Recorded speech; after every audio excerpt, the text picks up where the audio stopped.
Assalamualaikum warahmatullahi wabarakatuh. Kembali lagi bersama saya Andika Bayastayanto dalam materi mata kuliah Mobile Programming.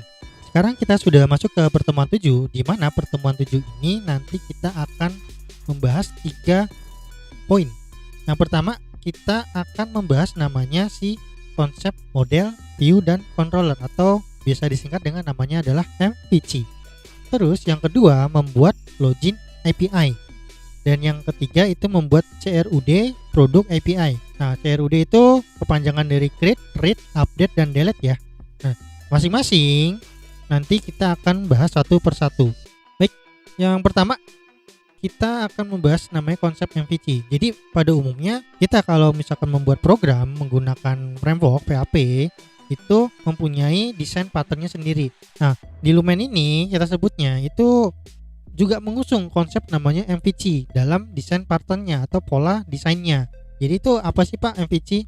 Nah, MVC-nya itu konsep arsitektur dalam membangun aplikasi yang membagi aplikasi itu menjadi 3 bagian. Nah, 3 bagian ini nanti dia punya tugas-tugasnya masing-masing nih atau tanggung jawabnya masing-masing. Apa aja tuh? Nah, yang pertama ada model. Model itu tugasnya itu biasanya untuk mengatur, menyiapkan, memanipulasi, dan mengorganisasikan data. Biasanya si tugas model ini berhubungan dari database. Jadi dia akan mengatur, menyiapkan, dan memanipulasi dan yang lainnya itu menghubungkan namanya database sesuai dengan instruksi dari si controller. Jadi si model itu instruksinya dari si bagian namanya controller. Terus yang bagian yang kedua itu ada view. View itu tugasnya itu menyajikan informasi yang apa Pak? Yang gampang dimengerti atau yang mudah dimengerti kepada user sesuai dengan instruksi dari si controller. Nah, nanti instruksi controller itu biasanya berdasarkan dari user dulu awalnya tuh. Nanti dari user ke controller, controller baru nanti ke model gitu. Nah, bagian yang terakhir adalah si controller. Nah, controller ini biasanya tugasnya itu untuk mengatur apa yang harus dilakukan model dan apa yang akan ditampilkan oleh view berdasarkan permintaan dari si user. Makanya awal mulanya itu sebenarnya tuh dari si user. Dari user kemudian diproses ditampilkan lagi ke user. Nah, ini ada di gambarnya nih. Kalau kita lihat nih dari gambar ini itu pertama kita diawali dari si user atau si pengguna program nih.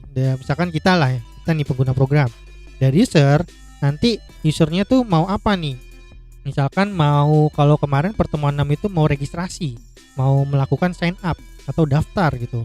Nah, nanti si controller ini akan menjalankan perintah si registrasi controller yang kemarin kita sudah buat. Si registrasi controller ini nanti akan menginstruksikan ke si model. Biar apa Pak si model? Biar si model ini akan mengkoneksikannya ke dalam database. Nah, database-nya kemarin kan ada si toko API, kemudian nanti di table member, kemudian field-nya tuh kemarin ada 3. Ada nama, email, dan password. Nah, kalau sudah nemu, balik lagi ke model. Makanya di sini tanda panahnya ada dua arah gitu. Dari kanan terus nemu baru balik ke kiri. Sudah dari model balik lagi ke controller. Nah, si controller ini kalau sudah berhasil, nanti dia akan ke bawah, yaitu ke view, tampilan. Biasanya ini view itu biasanya tampilan. Nah, harusnya di view itu kemarin di pertemuan 6 itu tampilan. Tapi tampilannya itu harusnya dia berupa user interface. Cuman di pertemuan 6 kemarin tampilannya itu kita patokannya di si RESTful API-nya atau tesnya itu RESTful API-nya itu kemarin di Postman ya. Jadi view-nya kita patokannya dari situ. Kecuali kalau nanti sudah masuk ke Flutter-nya, itu nanti tampilannya ya user interface. Cuman di sini kan masih dalam tahap si API atau si perantaranya ini. Nah, nanti kalau sudah ditampilkan akan balik lagi ke user ya. Nah, itu adalah konsep si MVC, model, view, dan controller. Jadi silakan dipahami baik-baik. Sebenarnya konsep MVC ini kalian sudah belajar di web programming 2 ya. Nah, di situ web programming 2-nya itu menggunakan framework namanya CI atau kode igniter. Nah, di CI itu desain patternnya biasanya menggunakan si MVC. Baik, itu adalah si konsep MVC, poin-poinnya aja. Sekarang kita bahas yang poin yang kedua, yaitu membuat login. Nah, kemarin kan kita sudah buat namanya registrasi. Di situ registrasinya kita buat dari file model si registrasi, kemudian file untuk si controller, namanya registrasi controller. Nah, sekarang kita akan membuat login API-nya. Buat apa, Pak? Nanti di sini loginnya buat ngetes. Kalau kemarin kan registrasi kita sudah daftar ya atau nge-create. Nah, kalau sudah nge-create kan sudah tersimpan tuh kemarin di database-nya di localhost terus php my admin. Nah, di sini kita akan ngetes nih si hasil inputan registrasi kemarin dengan menggunakan login. Pertama, kita akan membuat model member. Nah, kemarin folder si model ini ada di app, kemudian model, baru ditambahkan member.php. Nah, sebelumnya saya akan buka untuk VS Code-nya dulu dan akan buka untuk exam dan si postman-nya ya. Jadi biar tidak bolak-balik. Kita buka VS Code-nya. Kemudian kita buka si exam. Ini biasa kita jalanin untuk Apache dan si SQL-nya ya. Lalu kita buka si postman, jadi biar tidak bolak-balik nih. Oke, sambil menunggu kita buka aja. Nah, di sini kita akan membuat file model. Namanya adalah si member.php. Di mana, Pak? Di folder app, kemudian folder model. Nih, kemarin kan sudah ada nih registrasi.php. Berarti kita tambahin aja. Di folder model, ini klik kanan, new file. Kemudian ketikkan member.php, enter. Nah, script member itu sebenarnya sama dengan si script registrasi. Berarti tinggal kita copy aja. Copy, terus taruh di member. Hanya saja nanti ada yang diganti. Pertama, ini nama kelasnya sudah bukan registrasi lagi, tapi jadi kelas member. Terus yang berikutnya, kita akan hapus untuk protected field-nya. Karena di table member ini kita hanya memanggil tabelnya aja, tidak memanggil untuk si fieldnya. Sudah ya untuk script member, kita simpan atau file save. Terus berikutnya kita bikin model login. Nah, model login ini nanti dia akan memanggil si table member token dan memanggil si fieldnya yang ada di dalam table member token, yaitu member ID dan authentic key. Jadi kita tambahkan lagi login.php, enter. Nah, ini saya copy lagi aja dari registrasi, kita paste. Nah, seperti biasa kita ganti registrasi menjadi login, kemudian membernya kita ganti menjadi member token. Lalu si field labelnya itu sebenarnya ada 3 ya, ada ID, member ID sama si authentic key. Cuman kita panggil 2 aja. Berarti yang passwordnya ini kita hapus aja nih.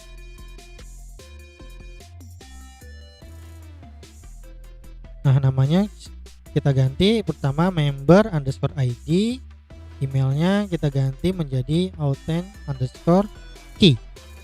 Nih, sudah ya untuk si login.php. Jadi nggak perlu capek-capek ngetik dari awal, tinggal copy paste aja, pasti sama. Udah, kita simpan, Ctrl S atau file save. Lalu yang berikutnya kita membuat file controller untuk si login dengan nama login controller.php pada folder app, http, kemudian controller, dan silakan ketikkan kode berikut ini. Nah, di sini kan kodenya agak panjang, jadi mau nggak mau saya akan copy paste aja, jadi biar mempersingkat waktu. Nanti saya akan jelaskan poin-poin dari script ini. Baik, berarti saya akan buka untuk scriptnya si login controller, copy, kemudian saya tambahkan file controllernya, namanya login controller.php, baru di paste. Nih, jangan lupa disimpan ya, Ctrl S atau file save. Nah, di sini adalah script si login controller. Kalau saya jelaskan poin-poinnya, yang pasti sama sebenarnya waktu kemarin kalian buat si registrasi controller. Tapi di sini hanya ada penambahan aja. Ya, ini script untuk registrasi controller. Nah, di sini kan awal-awalnya pasti sama nih. Nah, sama nih, tidak ada perbedaan, hanya pemanggilannya aja. Kalau si registrasi controller itu memanggil model registrasi. Kalau di login controller itu memanggil namanya model login dan model member. Kemudian kita buat si kelas login controllernya, extend si controller, berarti ini termasuk file controller. Lalu kita akan buat si function login. Fungsinya apa nih Pak? Function login di sini kita akan memanggil table member. Table member kemarin ada fieldnya, ya, ada nama, ada email, dan ada password. Tapi di sini kan untuk melakukan login kita menggunakan dua field, email dan password. Berarti kita hanya proses untuk si field email dan field password. Ini pemanggilannya request, ya, permintaan. Terus di sini ada variabel member, fungsinya itu mengquery, atau misalkan kalau kita sudah registrasi kemarin nih, misalkan andikahasta@gmail.com gitu kan. Nah, ketika kita sudah input andikahasta@gmail.com, nanti dia akan mencari di table member, kemudian di field email. Ada nggak tuh data seperti itu? Ada nggak data yang tadi tuh si andikahasta@gmail.com? Nah, kalau misalkan dicari nih, ini kan dicari ya. Nah, di sini ada percabangan. Nah, percabangannya pertama, kalau misalkan emailnya tidak ditemukan, berarti jika membernya adalah null atau tidak ada, maka nanti tampilannya adalah email tidak ditemukan. Nanti hasil si preview atau hasil postman-nya nanti seperti ini, ya.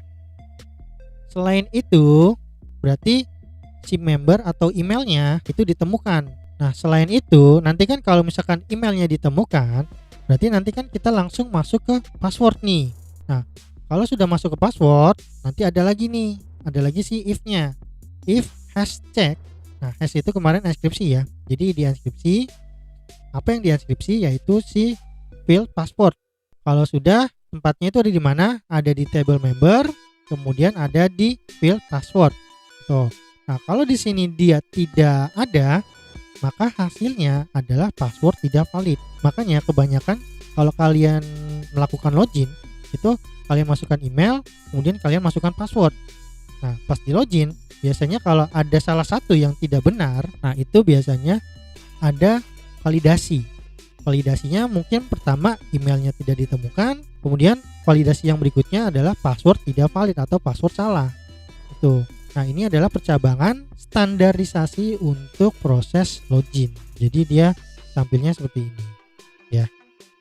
Baik, kemudian ada si variabel login. Nah, ini script yang dari login sampai di sini adalah untuk memanggil si table member token. Fungsinya itu apa sih Pak, si script yang ini? Jadi setiap kali kita akan melakukan login, nah nanti loginnya itu kita akan tersimpan atau tertracking, ya.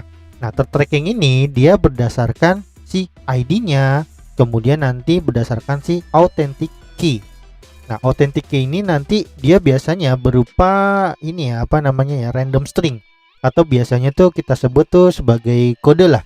Jadi biar apa ya, misalkan kalau kalian di KHS itu kan kalau cetak KHS nih, terus di bawahnya itu ada namanya security check atau security code. Nah, itu fungsi untuk security code itu sebagai keamanan. Jadi misalkan di aplikasi ini yang tadi habis login itu siapa aja gitu. Terus kalau misalkan kita cek nih berdasarkan si authentic key-nya, itu nanti bisa cek ketahuan si member ID-nya gitu. Misalkan random apa authentic key-nya itu misalkan 10 B A B C dan sebagainya gitu. Nah, nanti di database itu akan tercek ya si authentic key-nya ini member ID-nya keberapa. Oh, member ID-nya misalkan 1. Nah, di 1 itu nanti kita lihat di table member dia namanya siapa dan emailnya apa gitu. Nah, di sini kita akan membuat variabel namanya login. Nah, ini login akan meng-create ya. Nah, create-nya itu pertama si member ID sebagai ID-nya, kemudian authentic key ini sebagai random string. Nah, random string nanti ada lagi nih pembahasannya di bawah ya. Terus ada percabangan nih, if login return ya, respon hasil 401 false unauthorized. Jadi kalau misalkan kita input nih si misalkan authentikinya, terus dia tidak valid atau tidak ada datanya di table member token, maka nanti hasilnya adalah unauthorized ya. Selain itu nanti dia akan mengaktifkan token. Nah, token ini apa sih, Pak? Nah, token di sini ya fungsinya tadi akan menyimpan si authentic key. Nanti bisa lagi token itu ibaratnya itu sebagai season ya, sebagai season untuk masa berlaku. Misalkan contohnya gini, kita kan kalau misalkan login dalam sebuah web nih, kalau kita tidak aktif selama misalkan beberapa menit atau beberapa jam gitu kan, nanti ketika kita mengakses webnya itu akan balik lagi ke halaman login. Jadi seasonnya itu sudah habis gitu. Nah, ini fungsinya tuh tokennya seperti ini kurang lebih.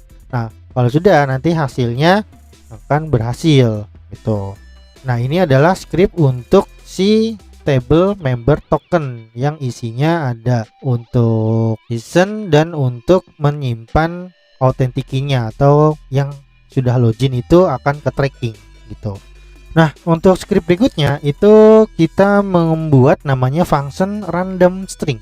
Nah, ini function atau method random string itu buat apa, Pak? Jadi tadi kan di yang kelas untuk yang login ini itu kan kita membuat namanya field si authentic key. Nah, ini nanti masukannya adalah berdasarkan si random string. Nah, random string ini kurang lebihnya ya itu kayak ngegenerate code. Nah, ngegenerate code atau membuat kode otomatis itu dari apa, Pak? Nah, di sini ada nih variabel karakter, kemudian ada variabel panjang karakter. Ini saya enter aja.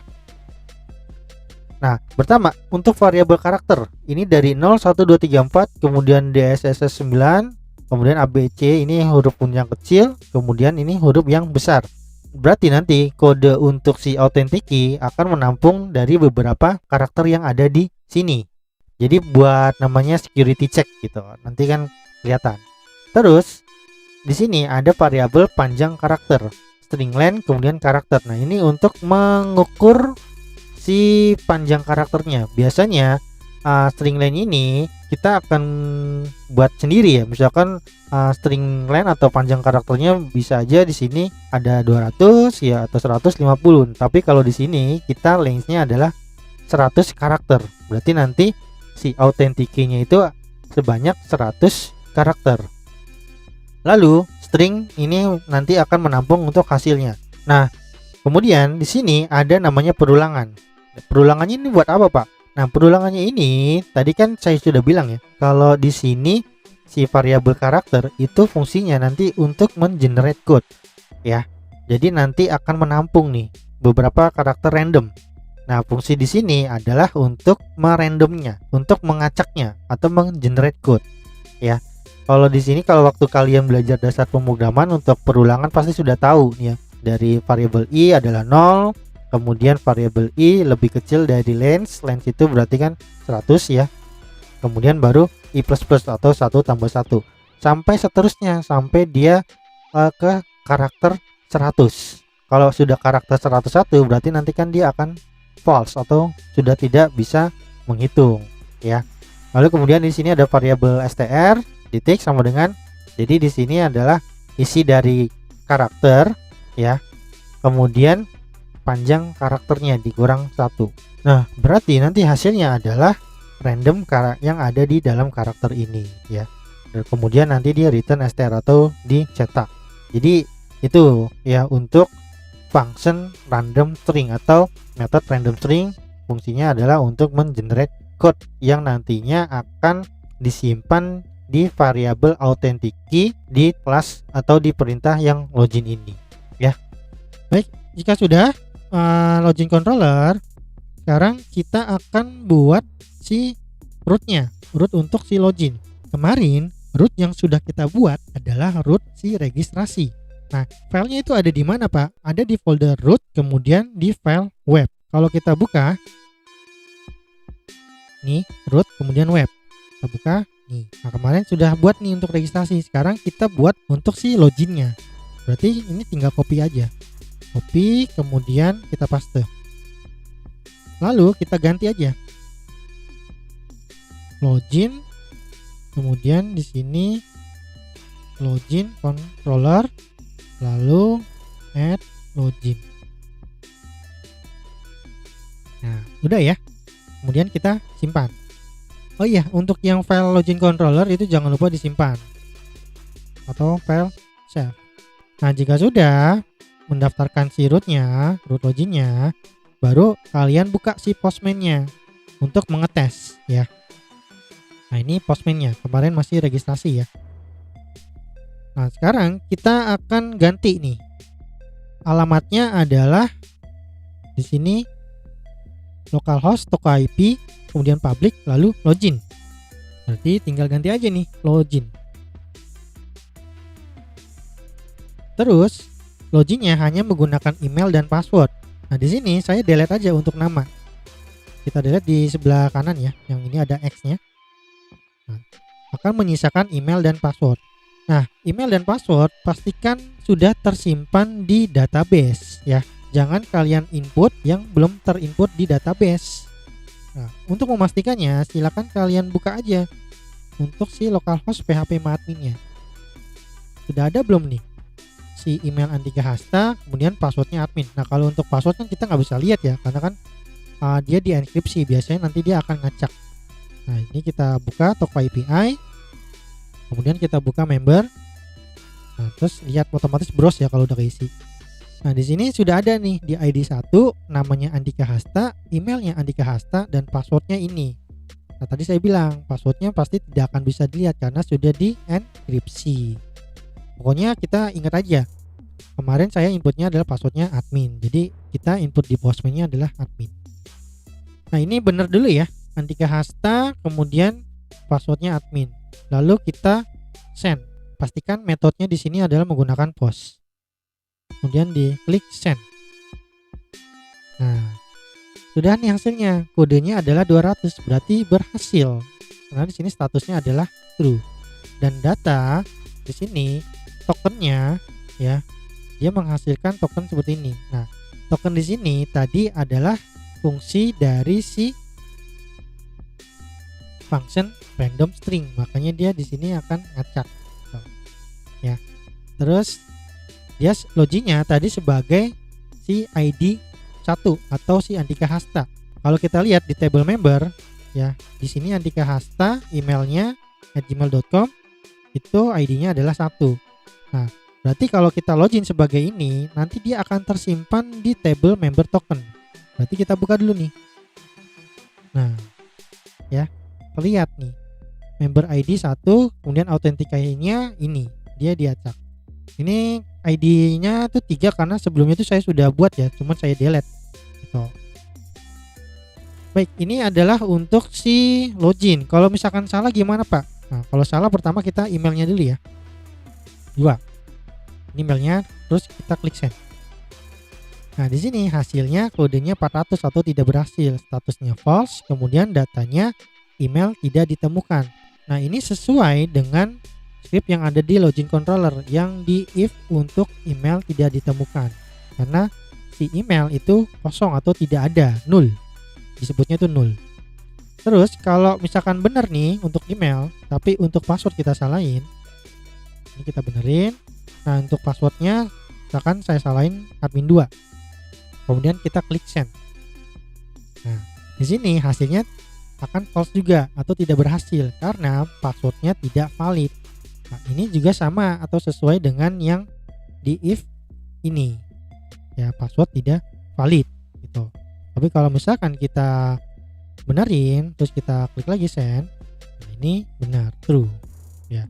Dan di sini pasti akan tersimpan lagi di member token tuh ya. Jadi yang si member token ini sebagai season atau sebagai tracking, jadi siapa aja yang login gitu, jadi ketahuan ya.